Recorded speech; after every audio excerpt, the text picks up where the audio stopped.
Commander Alice Bradley stood motionless before the massive viewing window of the EDF terminus. Her reflection stared back at her.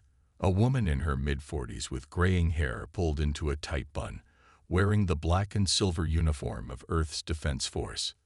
The stars beyond the glass seemed dimmer than she remembered from her childhood, but maybe that was just her imagination.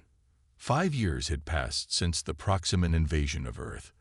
5 years since she watched Denver burn from orbit, helpless to stop the alien weapons that turned her home city into ash. Now, she commanded humanity's answer to that attack, the Star Death Fleet.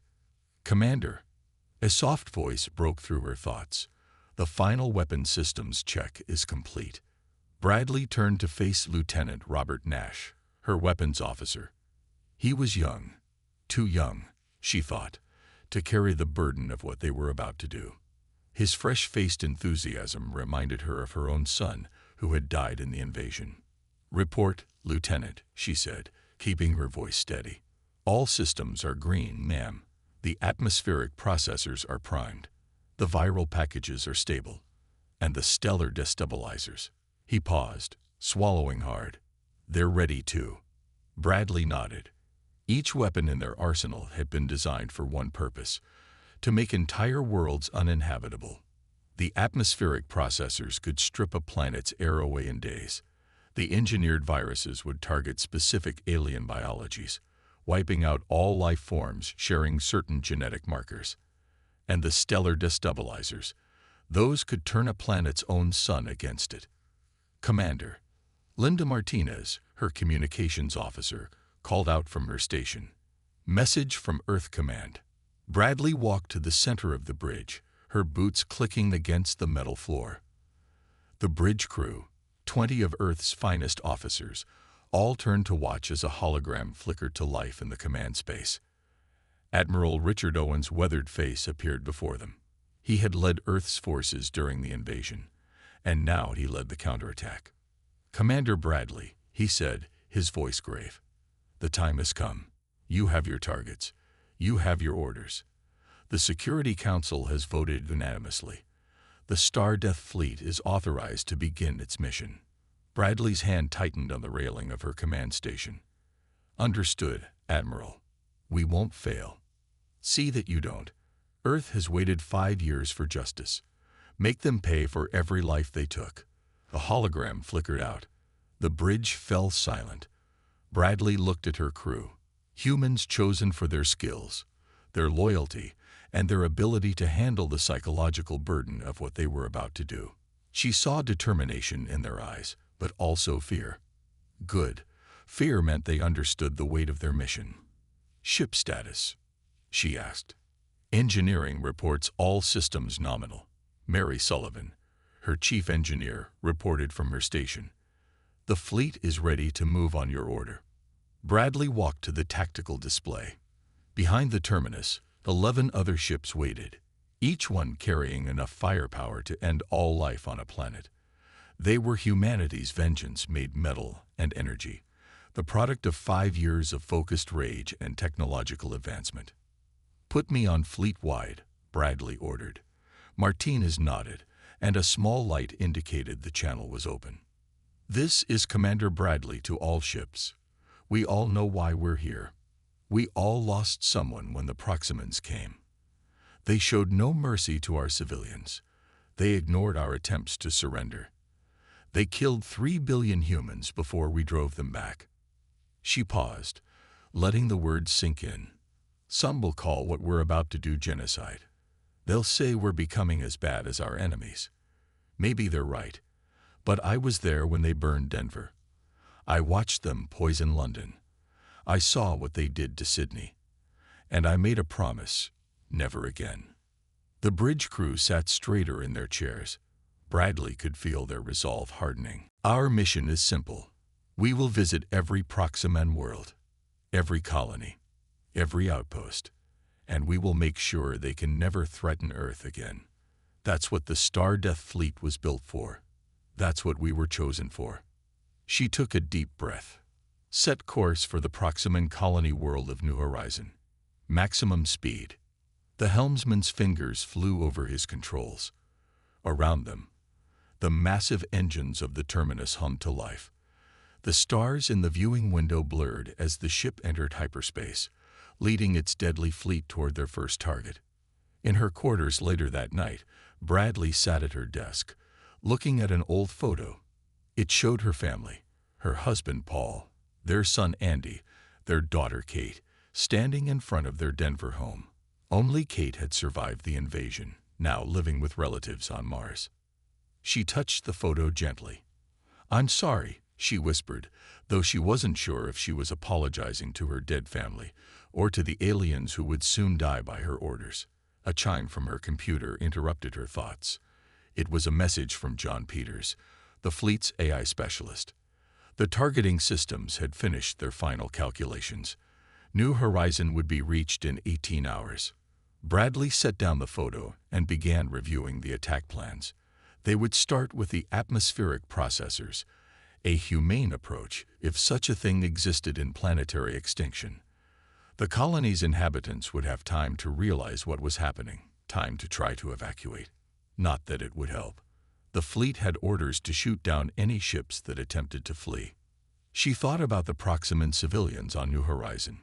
Did they have families too? Did they sit in their homes at night, looking at photos of loved ones? Did they know that death was coming? The computer chimed again. This time it was Daniel Wright, her science officer, with the final population estimates for New Horizon. 20 million Proximans. Men, women, children, if those terms even applied to their species. Soon, they would all be gone, victims of humanity's revenge. Bradley closed the population report. She couldn't think about them as people. They were targets, enemies, the ones who had started this when they attacked Earth without warning or mercy. But in the quiet of her quarters, with only the hum of the ship's engines to keep her company, Commander Alice Bradley wondered if humanity's answer to genocide would only ensure that the cycle of violence continued.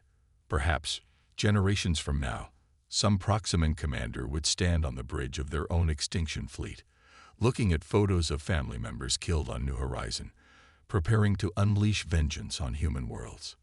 She pushed the thought away. Dawn would come soon, and with it the weight of command would require her to be certain, to be strong, to be merciless. There would be time for doubt later, if she could live with herself long enough to feel it. The stars streaked by outside her window, carrying the Star Death fleet toward its date with history. Humanity had chosen its path. All that remained was to walk it, step by terrible step, world by burning world.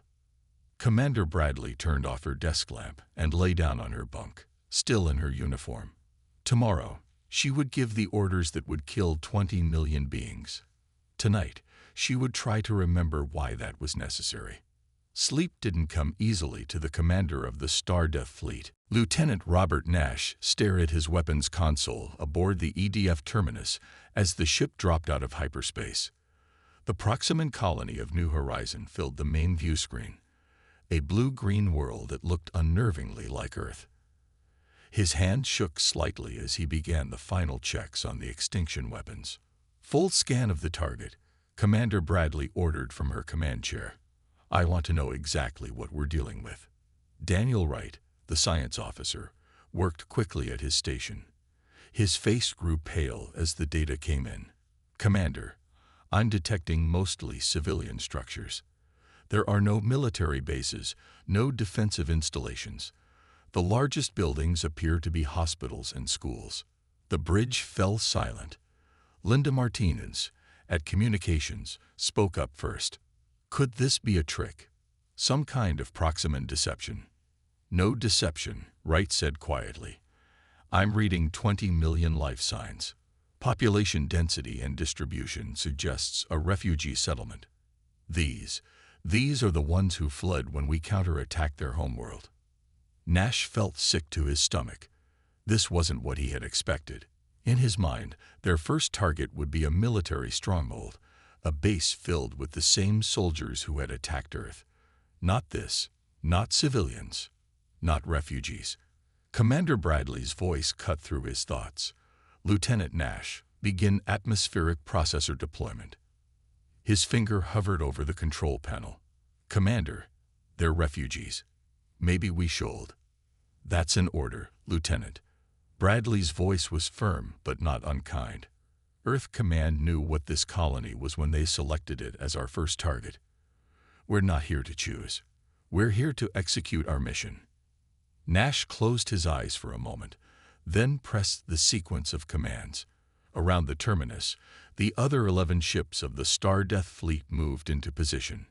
Massive panels opened on their hulls, revealing the atmospheric processors, devices that would strip away New Horizons' atmosphere layer by layer.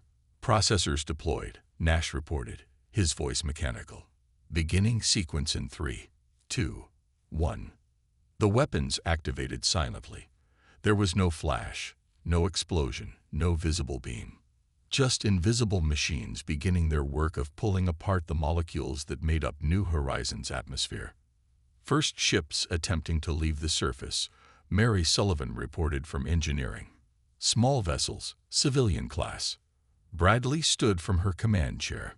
Weapons free on all escaping ships. No survivors.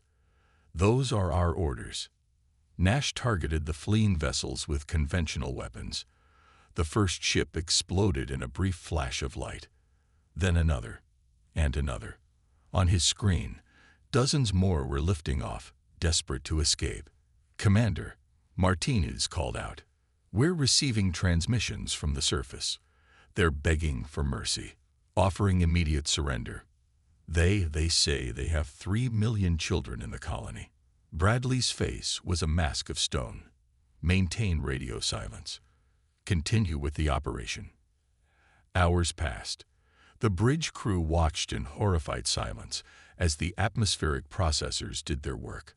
On the sensors, they could see the panic spreading across the planet as the air grew thinner. In the cities, Proximans were crowding into sealed buildings.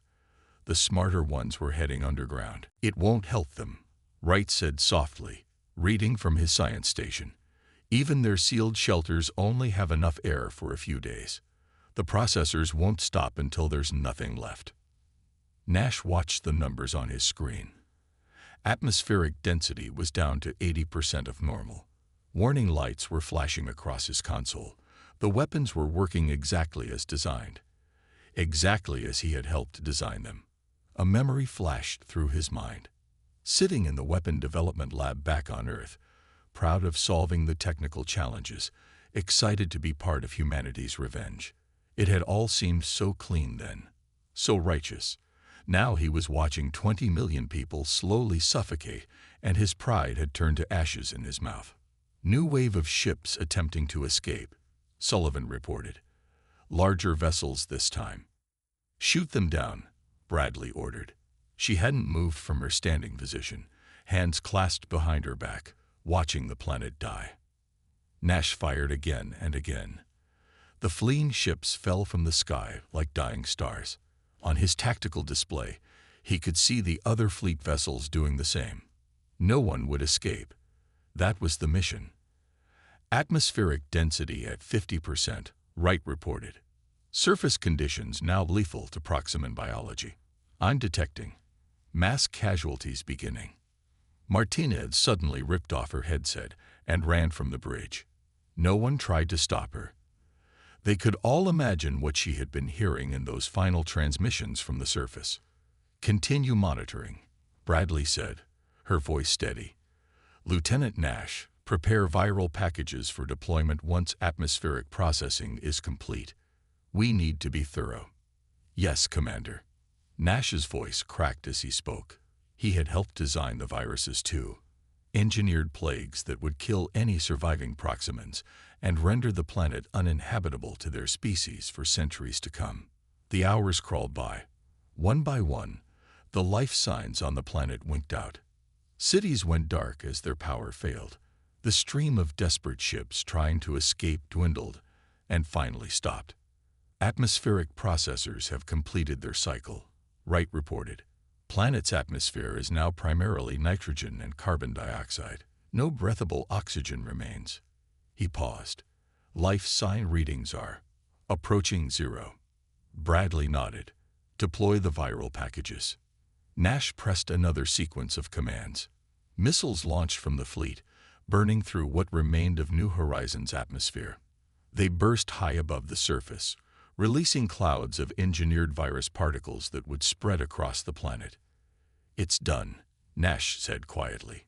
"New Horizon is dead." Bradley finally sat down in her command chair. "Send word to Earth Command. First target eliminated. Mission successful." Her voice held no triumph, no satisfaction, just tired acceptance. The bridge crew sat in silence, each lost in their own thoughts. They had trained for this, prepared for this, but nothing could have truly prepared them for watching a world die. "Set course for our next target," Bradley ordered. "We have 11 more worlds to visit." As the fleet prepared to jump to hyperspace, Nash looked one last time at New Horizon. From space, it still looked peaceful, beautiful, even. But he knew it was now just a tomb for 20 million people whose only crime was being born Proximan.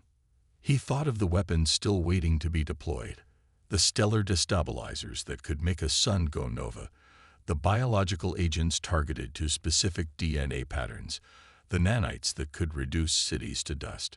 Humanity had spent 5 years creating new and better ways to commit genocide, and he had helped build them all. The ship jumped to hyperspace, leaving the dead world behind. But Nash knew that New Horizon would stay with them all. This was just the beginning, and the weight of what they had done, of what they would do, settled over the bridge like a shroud. Somewhere in the dark between the stars, humanity's revenge continued its terrible march across the galaxy, leaving extinction in its wake. Science Officer Daniel Wright sat in the ship's observation lab, surrounded by holographic displays showing news feeds from across the galaxy. 3 weeks had passed since the destruction of New Horizon, and the galaxy's response was exactly what he had feared. "Play the Centaurian broadcast again," he said to the computer. A new hologram appeared, showing a tall, silver-skinned alien speaking from what looked like a parliament chamber. "The actions of the human Star-Death fleet cannot be ignored," the Centaurian leader declared. "We must stand together against this threat. Today, we sign a mutual defense pact with the Alderaan Confederation and the Free Worlds of Orion." Wright made another note in his report. In the 3 weeks since New Horizon, 6 different alien alliances had formed, all aimed at stopping Earth's fleet. He couldn't blame them. After all, who wouldn't be terrified of a species willing to commit planetary genocide? The door to the lab slid open. Commander Bradley walked in, looking tired. "Tell me we're not making things worse, Daniel." Wright gestured at the displays. "I wish I could. But the galaxy is uniting against us. Even species that helped us during the Proximan invasion are now calling us monsters." Bradley sat down heavily in an empty chair. "Show me what you found." Wright brought up a galactic map. Red dots appeared across it, worlds that had been completely evacuated in the past 3 weeks. "These are the ghost worlds, Commander. Colonies and outposts abandoned by various species who fear they might be our next target. Millions of refugees fleeing into deep space." "How many worlds?" Bradley asked. 47 so far. And not just Proximan colonies. Everyone's running scared." Wright zoomed in on one sector. "This entire region used to be home to the Alderaan mining colonies. Now it's empty. They left so fast they abandoned their equipment." Bradley studied the map. "Earth Command needs to know about this. The diplomatic implications are already hitting us." Wright interrupted. He brought up another news feed. "The Galactic Trade Council voted an hour ago. Earth has been branded a rogue state. All trade with human worlds is now forbidden." A warning light flashed on one of Wright's displays. "New data coming in from our long-range scouts." He pulled up the information, then froze. "Commander, you need to see this." The display showed a massive fleet gathering near the border of Proximan space. Ships from a dozen different species, all gathered in one place. "They're forming a blockade," Wright explained, "trying to cut us off from our next target." He looked at Bradley. "These aren't just Proximan allies. These are species that have never worked together before. We've scared them so badly they're overcoming centuries of rivalries to stop us. Bradley's communicator beeped. Gridge to Commander Bradley. We're receiving a priority message from Earth Command. Put it through to the lab, Bradley ordered. Admiral Owen's hologram appeared. He looked grim. Commander, the situation has escalated. Our intelligence suggests the alien blockade fleet is not just defensive. They're planning to strike Earth directly if we don't stand down. Wright watched Bradley's face carefully. For the first time since the mission began, he saw fear in her eyes. Your orders, Admiral, she asked. Proceed to the next target as planned. Earth will not be intimidated. Owen's image flickered. But Commander, be prepared for resistance this time. The galaxy has chosen its side. The hologram vanished. Bradley stood silently for a moment, then turned to Wright. Show me the evacuation patterns again. I want to know where they're running to. Wright brought up the data. As they watched, another red dot appeared on the map, another world being abandoned. The irony, Wright said softly, is that we're causing more displacement and suffering than the original Proximan invasion ever did. Millions of innocent people leaving their homes in terror just because they don't know if they're next. He brought up images from refugee camps that had sprung up in neutral space. Masses of different alien species crowded together, united by their fear of Earth's vengeance. We've become the monsters under everyone's bed, Wright continued. The species that kills worlds. Parents across the galaxy are probably telling their children to behave or the humans will come. A new alert flashed on his screen. Wright checked the data and felt his heart sink. Commander, long-range sensors just picked up something disturbing. The Proximans, they're starting to abandon their own core worlds. Bradley leaned forward. What? They're evacuating their homeworld. Billions of them, fleeing into unknown space. Wright shook his head. They'd rather face the dangers of deep space than wait for us to arrive. We've made them so desperate they're abandoning their own cradle world. Before Bradley could respond, another alarm sounded. Wright's fingers flew over his console. Multiple ships dropping out of hyperspace nearby. Non-human signatures. It's a delegation. They're requesting permission to dock. Composition, Bradley asked.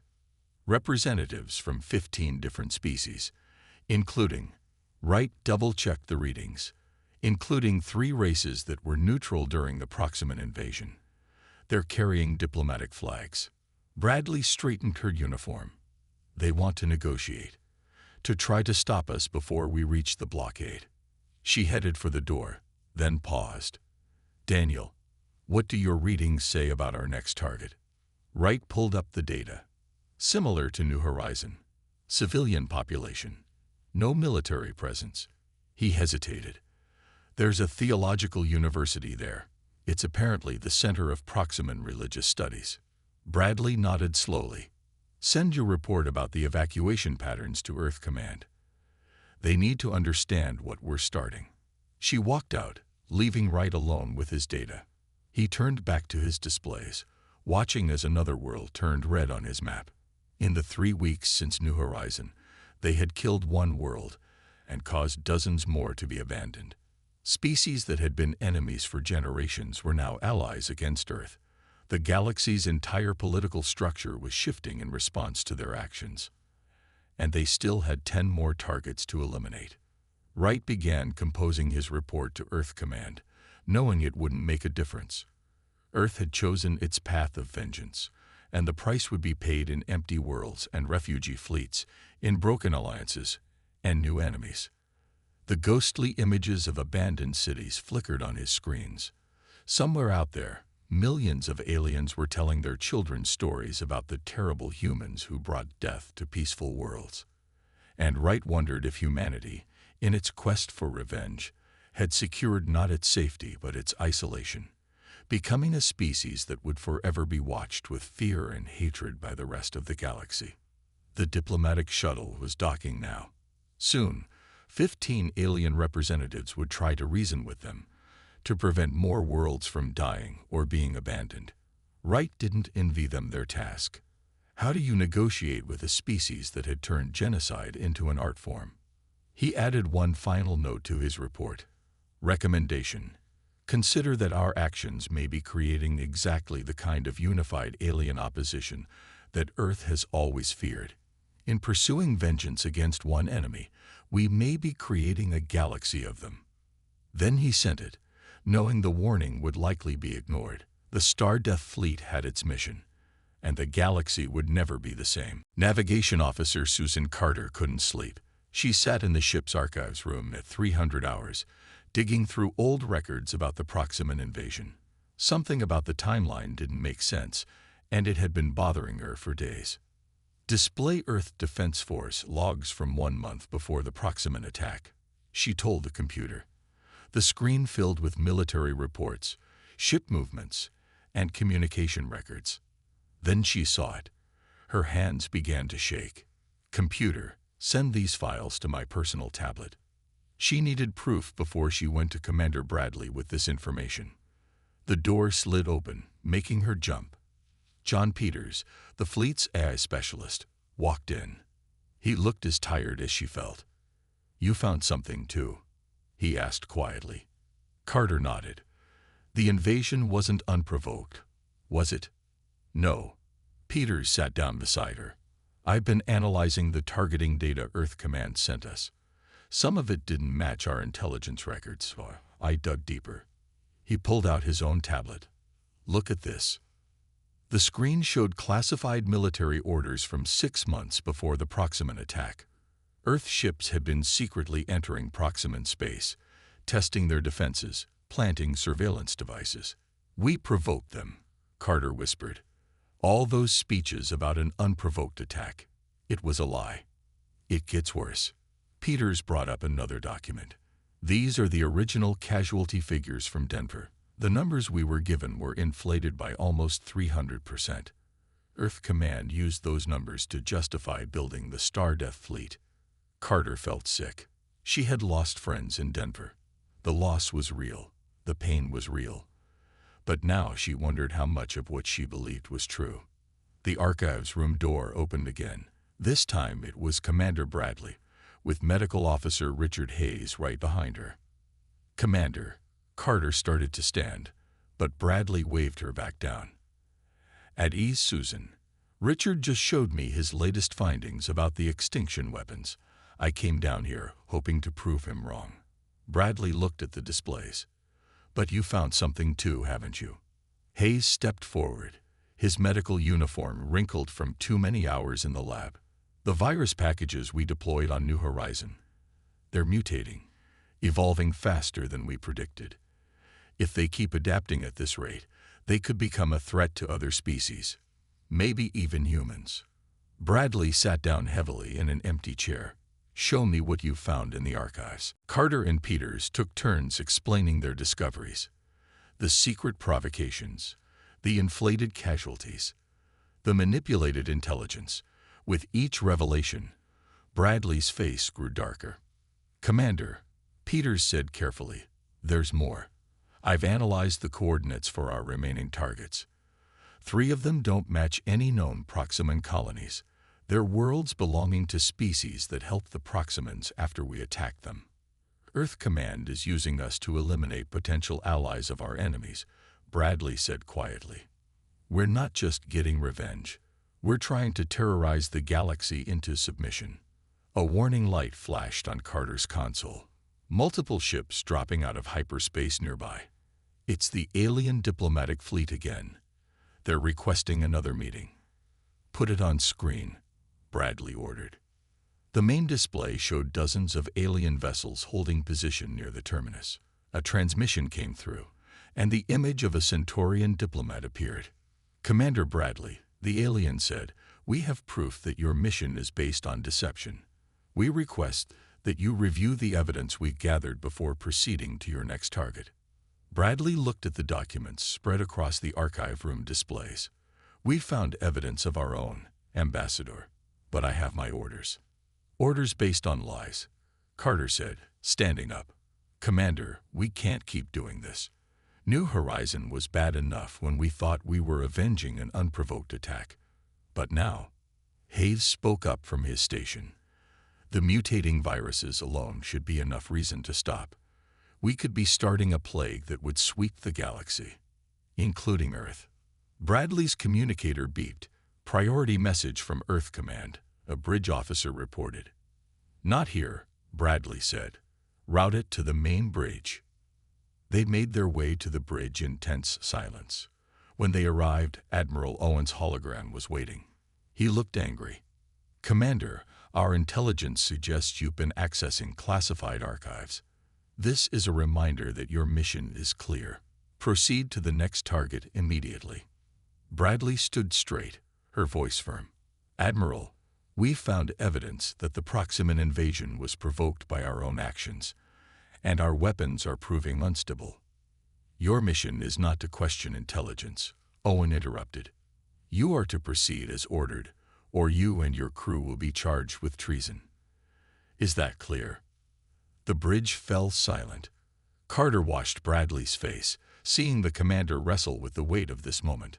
"What about the virus mutations?" Hayes asked. "Sir, these weapons could threaten everyone."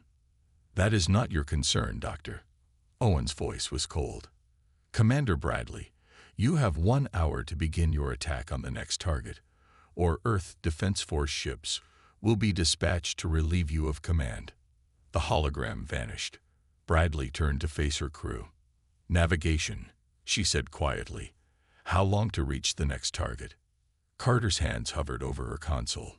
Everything she believed about their mission had been a lie. Every death they had caused was based on deception.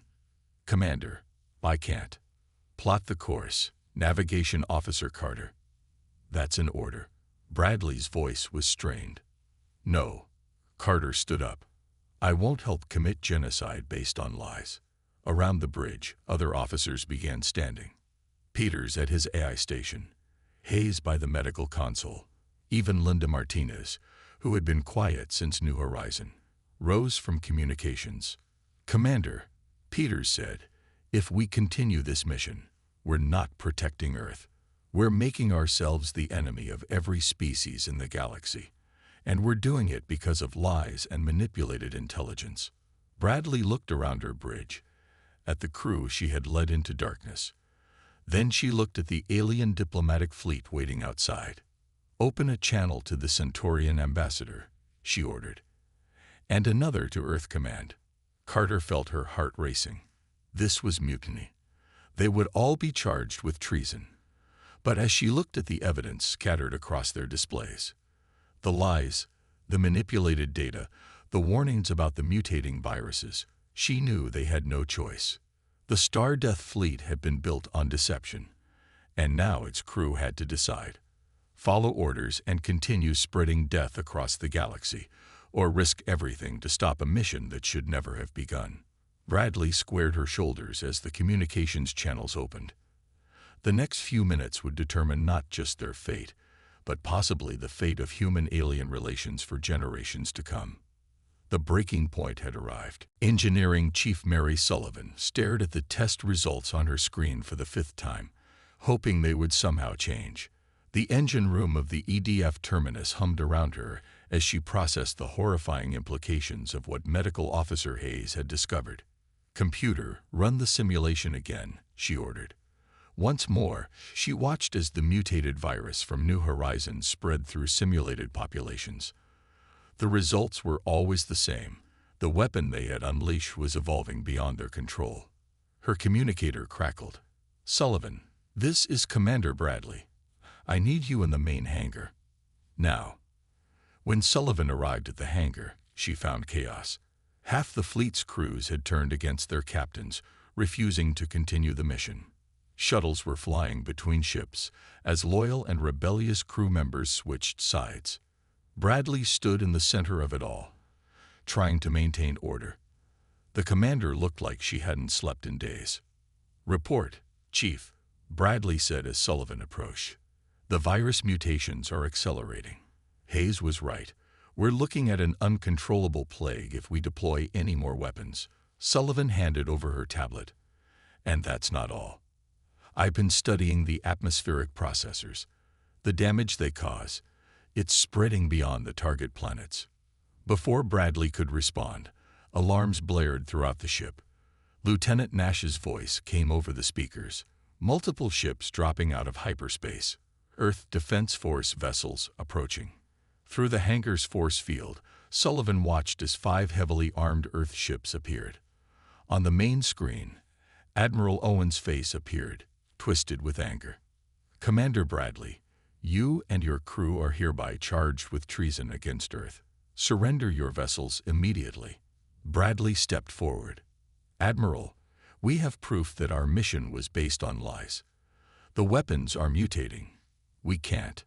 This is your final warning. Owen interrupted. Surrender, or we will open fire. Sullivan looked around the hangar. Crew members were taking sides, some moving to support Bradley, others backing away. The fleet was splitting apart before her eyes. Engineering Chief, Bradley said quietly, can you give me control of the other ship's engines?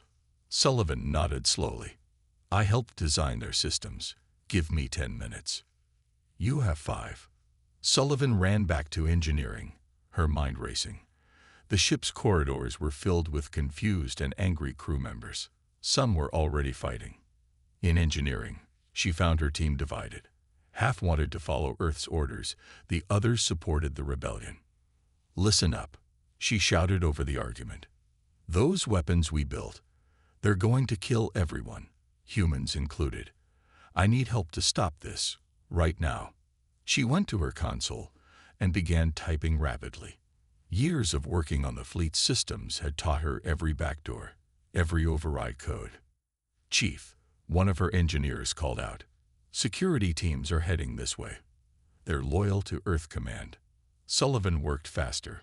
On her screen, she could see the status of each ship in the fleet. One by one, she began accessing their engine controls. The door to engineering burst open. Security officers poured in, weapons drawn. Step away from the console, their leader ordered. Can't do that.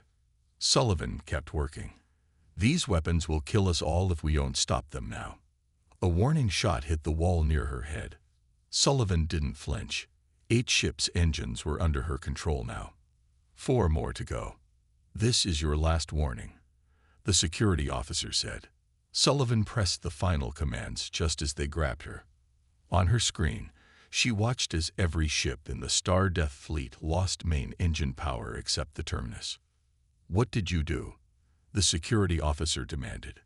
Saved us all, Sullivan answered.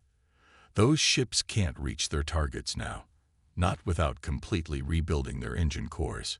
Her communicator crackled. Sullivan. It was Bradley. We're receiving fire from Earth's ships. Please tell me you succeeded. All ships powered down except us, Commander.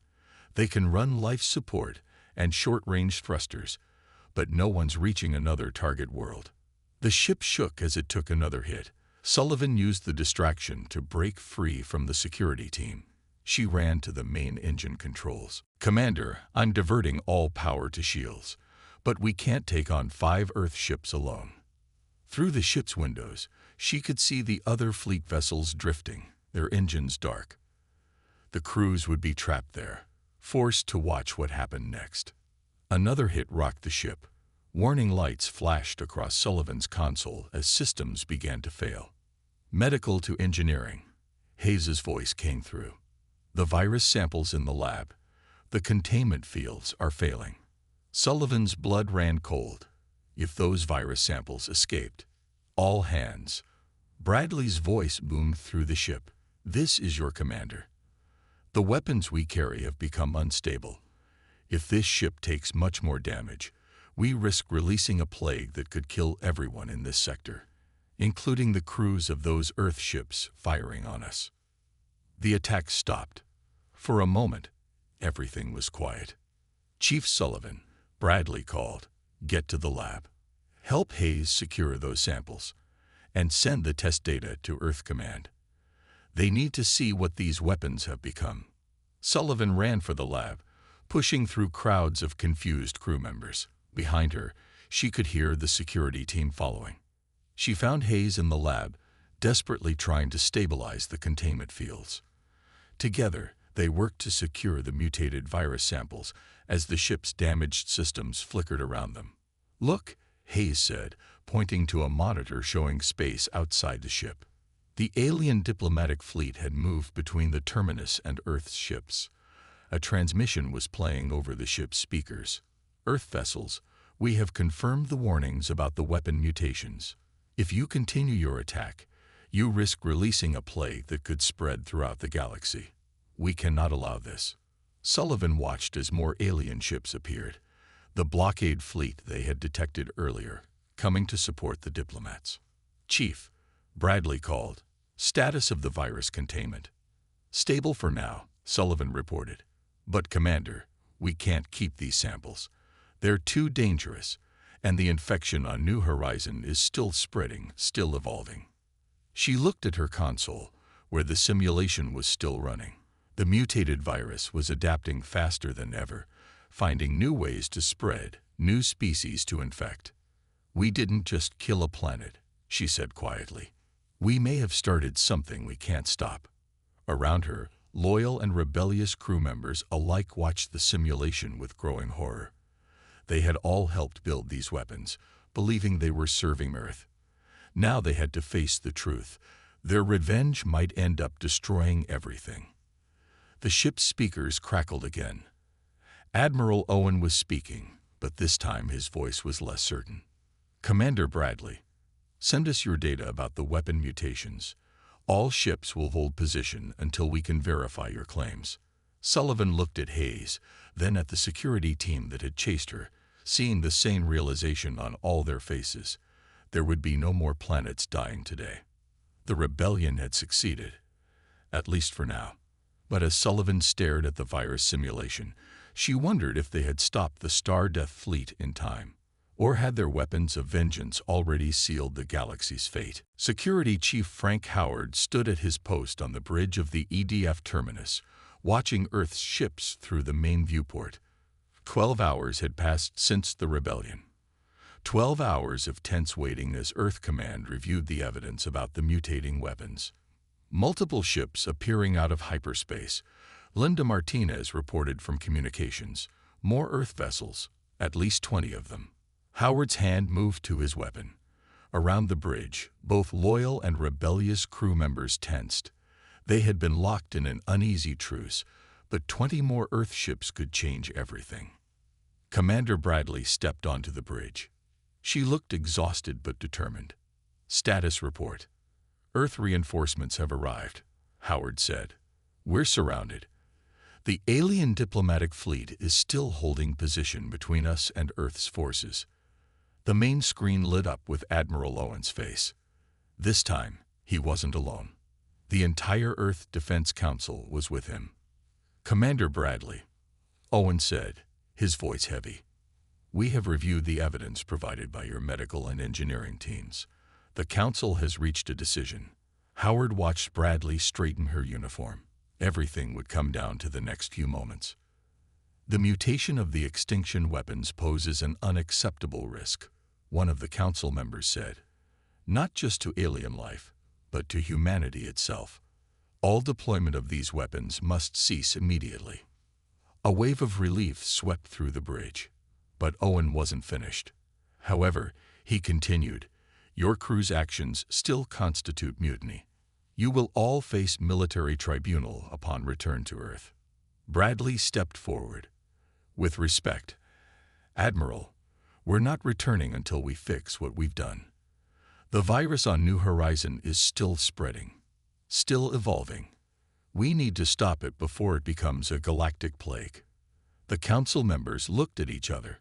Finally, Owen spoke again. "What are you proposing, Commander?" "The alien diplomatic fleet has offered their help. They have scientists who understand Proximan biology better than we do. Together, we might be able to create a countermeasure to the virus." Howard watched the Council's reaction. Some looked outraged at the idea of working with aliens. Others seemed thoughtful. "They're our enemies. One council member protested. "No," Bradley said firmly. "We made them our enemies through lies and genocide. Now we have a choice. We can keep following that path until it destroys us all, or we can try to make this right." The bridge fell silent as the council deliberated. Howard looked around at his fellow crew members. They had all joined this mission believing they were avenging Earth. Now they knew the truth. They had been tools in a campaign of lies that had nearly started a galactic war. The alien diplomatic fleet sent a transmission. The Centaurian ambassador appeared on a split screen with the council. "We understand humanity's fear," the ambassador said. "The Proximan attack on Earth caused great pain. But we have all seen where the path of vengeance leads. Let us work together to contain this plague. Then, perhaps, we can build something better from these ashes." Hours passed as the council debated. The crew waited, watching Earth's ships and the alien fleet maintain their standoff positions. Finally, Owen spoke again. "The council has reached its final decision." He paused. "Commander Bradley, you and your crew are hereby ordered to cooperate with the alien scientists to stop the virus. All charges of mutiny will be suspended pending the outcome of this mission." Bradley nodded. "And the rest of the Star Death Fleet? All extinction weapons will be destroyed once the virus is contained." "Earth will." Owen seemed to struggle with the words. "Earth will open diplomatic relations with the alien coalition to discuss reparations for our actions." Howard could hardly believe what he was hearing. The policy of vengeance that had driven them since the Proximan invasion was ending. The next few days were a blur of activity. Alien scientists came aboard the terminus, working alongside Hayes and the medical team. The other fleet ships were towed to a safe distance, their deadly weapons carefully dismantled. Howard watched it all from his security station, making sure the peace held between humans and aliens.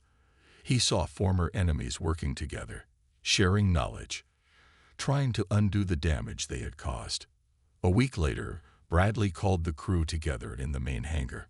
Thousands of faces looked up at her, the men and women who had chosen conscience over orders. "The countermeasure is ready," she announced. "The alien scientists believe it will stop the virus from spreading and neutralize the mutations, but delivering it to New Horizon will be dangerous. The planet's atmosphere is still toxic. Its surface is still lethal. I need volunteers." Every hand in the hangar went up. Howard stepped forward. "We helped destroy that world, Commander. Let us help save it." The mission to New Horizon was unlike anything they had trained for. Human and alien ships working together, delivering the countermeasure through the poisoned atmosphere. Howard led one of the ground teams, wearing protective suits as they set up distribution nodes across the dead world. From the surface, he could see the rings of ships in orbit. Earth vessels and alien craft, former enemies united in trying to prevent a galactic catastrophe. The sight gave him hope. The countermeasure worked. Over the next month, the virus's spread slowed, then stopped. The mutations began to break down. New Horizon would never be habitable again, but at least the threat of a galaxy-wide plague had been contained. When they finally returned to the terminus, Howard found Bradley in the observation lab, looking out at the stars. "The alien fleet is preparing to leave," he reported. "The diplomatic teams say this is just the beginning. Earth has a lot of work to do to rebuild trust." Bradley nodded. "We chose vengeance once. It nearly destroyed everything. Now we have to choose something better." "What happens to us now?" Howard asked. "We face the consequences of our actions, both the mutiny and what we did to New Horizon." Bradley turned to face him. "But first, we have a new mission. Earth Command wants us to lead the diplomatic fleet, to visit every world we scared with our weapons of vengeance, and try to make peace instead." Howard thought about the terror they had spread across the galaxy, the worlds they had emptied with fear, the trust they had destroyed. It would take generations to heal those wounds. But as he looked out at the combined fleet of human and alien ships, he saw something new being born from the ashes of their terrible mission. Not friendship, not yet, but perhaps understanding, perhaps hope. Humanity had chosen vengeance once, and that choice had nearly condemned them all. Now they had chosen a different path. A harder path, but one that might lead somewhere better than extinction. The stars stretched out before them, no longer targets for destruction, but points of light showing the way forward. The Star Death Fleet was no more. In its place, something new was beginning. It wasn't redemption, not yet, but it was a start.